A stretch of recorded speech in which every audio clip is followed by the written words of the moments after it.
رب العالمین والعاقبۃ للمتقین والصلاۃ والسلام علی سید الانبیاء والمرسلین اما بعد فاعوذ باللہ من الشیطان الرجیم بسم اللہ الرحمن الرحیم ولو انہم اذ ظلموا انفسهم جاءوک فاستغفروا اللہ واستغفر لهم الرسول لوجدوا اللہ توابا رحیما صدق اللہ العظیم۔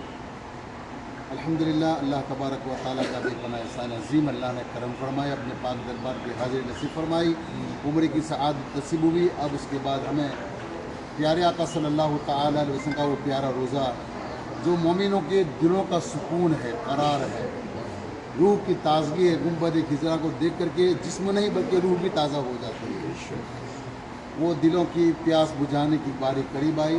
انشاءاللہ بارگاہ رسول صلی اللہ تعالیٰ علیہ وسلم میں سلامی پیش کرنے کے لیے جائیں گے۔ اللہ تعالیٰ قرآن میں فرماتا ہے وَلَوْ أَنَّهُمْ إِذ ظَّلَمُوا أَنفُسَهُمْ جَاءُوكَ فَاسْتَغْفَرُوا اللَّهَ وَاسْتَغْفَرَ لَهُمُ الرَّسُولُ لَوَجَدُوا اللَّهَ تَوَّابًا رَحِيمًا۔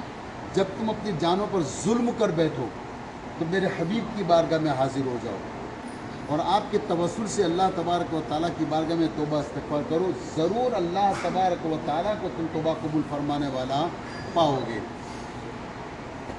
گناہ مطلب نماز، کوئی چوری، کوئی بھی جو شریعت کے مطابق جو گناہ ہے اس کا تعلق اللہ سے ہے، جو اللہ اس کا معاف کرے یا ثواب دے، عذاب دے۔ لیکن یہاں پر اللہ اپنے حبیب کی بارگاہ کا ہمیں احترام بتا رہا ہے کہ اگر تم اپنی جانوں پر ظلم، یہ قرآن کہہ رہا ہے، میں نہیں، قرآن کہہ رہا ہے، اگر تم اپنی جانوں پر ظلم کر بیٹھو تو میرے حبیب کی بارگاہ میں حاضر ہو جاؤ اور آپ کے توسل سے اللہ تعالیٰ کی بارگاہ میں توبہ استغفار کرو گے، ضرور اللہ تبارک و تعالیٰ کو تم کو قبول فرمانے والے پاؤ گے۔ ایک طرف سرکار کی حدیث پاک ہے جو میں نے آپ کو سنایا کہ من زار فی قبری وجبت لہ شفاعت، جس نے میرے روزے کی زیارت کی اس پر میری شفاعت واجب ہے۔ اور مدینہ پاک کی حاضری نہ حج کے ارکان میں شامل ہے نہ عمرے کے ارکان میں شامل ہے۔ اگر ایسا نہیں کہ کوئی حج کے لیے آیا، عمرے کے لیے آیا، پھر مکے سے واپس چلا گیا، مدینہ نہ آیا تو اس کا قبول نہیں ہوگا، ایسا نہیں ہے، قبول ہو جائے گا۔ لیکن سرکار کی محبت دیکھیں، اللہ تعالیٰ قرآن میں فرماتا ہے کہ قل ان کنتم تحبون اللہ فاتبعونی یحببکم اللہ، اگر تم میری اتباع کرنا چاہتے ہو تو میرے حبیب کی پیروی فرماؤ۔ اور سرکار دو عالم صلی اللہ علیہ وسلم فرمایا کہ جو یہاں تک نہیں آیا اس نے مجھ پر ظلم کیا برابر ہے۔ ہم کون جو امتی ہو کر کے سرکار پہ ظلم کر سکتے ہیں؟ نہیں، یہ ہمارا فائدہ ہے۔ اور مدینہ پاک کی حاضری، مکے کی حاضری کی مقبولیت کا اسٹمپ لگوانے ہم یہاں پہ آئے ہیں۔ دوسری بات سرکار کا کیا فرمان ہے کہ ما بین بیتی و منبری روضۃ ریاض الجنہ، منبر اور روزے کے بیچ کی جو جگہ ہے وہ جنت کا ٹکڑا ہے، ریاض الجنہ جو ہے، شہر مدینہ ہے۔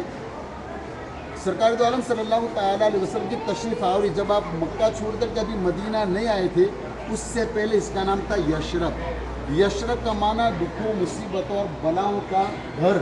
لیکن جب ہمارے پیارا کا یہاں پہ مکہ چھوڑ کر کے جب مدینہ تشریف لائے، اللہ تعالیٰ نے آپ کی برکتوں سے شہر یشرب کو مدینہ طیبہ کر دیا، یعنی پاک شہر۔ مدینہ مانی شہر، طیب مانی پاک، پاک شہر۔ سرکار دو عالم صلی اللہ تعالیٰ کے زمانے میں جب سرکار یہاں پہ تشریف لے گئے، پورا مدینہ کتنا تھا؟ جتنی آج مسجد نبوی ہے، پورا شہر مدینہ اتنا تھا۔ باقی یہ پوری باہر کی آبادی تھی، پہاڑ کی چٹانیں تو کچھ بھی نہیں تھا۔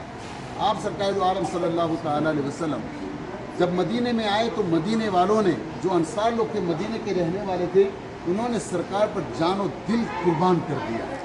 دشمن بھی تھے لیکن زیادہ تر یہاں کے لوگوں نے سرکار پر بہت کچھ قربانیاں دی۔ تو کچھ لوگ مکہ چھوڑ کر کے مدینہ چلے آئے تو سرکار دو عالم صلی اللہ علیہ وسلم نے دعا مانگی کہ اللہ ابراہیم تیرا خلیل ہے، ابراہیم تیرا خلیل ہے، ابراہیم علیہ السلام، ابراہیم کی برکت، دعاؤں کی برکتوں سے جو برکتیں تو نے مکے میں رکھی ہے، یا اللہ میں تیرا حبیب ہوں، اس سے 2 گنا برکتیں مدینے میں نازل ہوئی۔ اور بزرگان دین فرماتے ہیں کہ مکہ افضل ہے کہ مدینہ افضل ہے؟ جب تک ہمارے آقا مکے میں تھے تو مکہ افضل ہوا، ہمارے آقا مدینے میں آ گئے تو مدینہ افضل ہوا۔ تو سرکار دو عالم صلی اللہ تعالیٰ کی بارگاہ میں بہت سارے لوگوں نے کہا ہے کہ بھائی آپ جب جاؤ تو مدینے میں میرا سلام پیش کرنا، بجائے کدھر چلیں؟ سب لوگوں نے کہا ہے کہ مدینے میں میرا سلام پیش کرنا ہے، کس طرح سے لوگ سلام پیش کریں گے؟ انشاءاللہ ابھی آگے جا کر کے اور بھی 2-3 چیزیں میں آپ کو بتاؤں گا۔ باہر دھوپ ہے اس لیے میں یہاں پہ آپ کو لوگوں کو سمجھا رہا ہوں۔ تو